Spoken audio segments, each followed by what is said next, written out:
Ayah saya almarhum adalah pensiunan Angkatan Udara. Dan pensiunan Angkatan Udara pangkatnya pun nggak tinggi, hanya kapten. Jadi bisa dibayangkan, saya lahir di Mospati, di Madiun, asli Malang. Rumah kami yang termewah itu adalah gorden. Karena kami tidak punya perabotan, jadi gordennya dimahalin supaya dilihat orang bagus. Di dalamnya kursi pun nggak punya gitu ya. Nah, masa-masa lagi disebut susah, sebenarnya kalau dirasakan ya nggak juga gitu ya. Karena hampir tiap hari ketawa juga tuh gitu ya. Makan apa adanya juga kita seru-seru aja. Jadi sebenarnya kata susah tuh sebenarnya nggak ada gitu ya. Dan jalan seperti biasa. Tapi ada moral lesson atau pelajaran yang saya dapat dari almarhum ayah saya adalah terpaksa nyambi kan. Jadi selesai kerja jam 2 itu nyambi, pakai truk tentara itu ke cepungan tembakau. Ya memanfaatkan peluang-peluang usaha gitu ya. Nah pada saat itu saya ikut ayah saya masih 4 tahun, 5 tahun di samping. Dan disitulah kesempatan saya belajar pelajaran bisnis Jawa.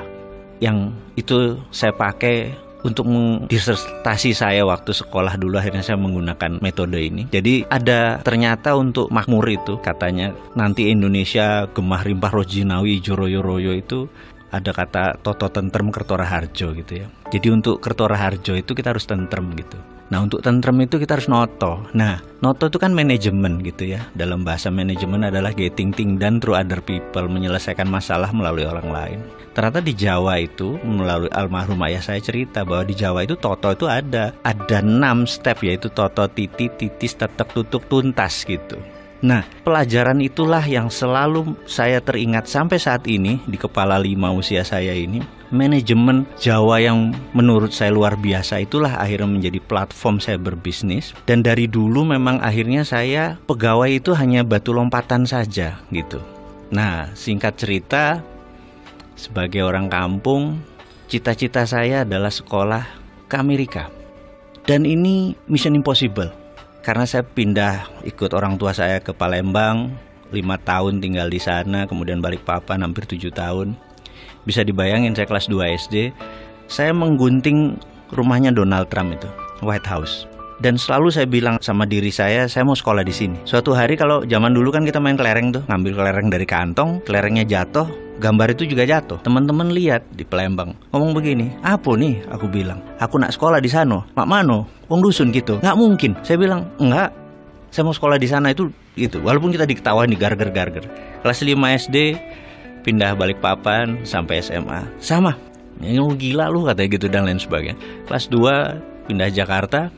Setiap hari dari Blok M ke Halim itu selalu lewat Tekdikbud. Suatu hari ada pajangan besar sekolah ke luar negeri. Dan saya berkata, kesempatan. Saya mendaftar. Pengumuman saya ingat banget karena nilai ijazah saya 6, paling tinggi 8 agama. 1, nggak mungkin lah gitu. Tapi saya pede dalam hati bahwa saya sekolah ke luar negeri. Pengumuman keluar, nggak ada nama kita.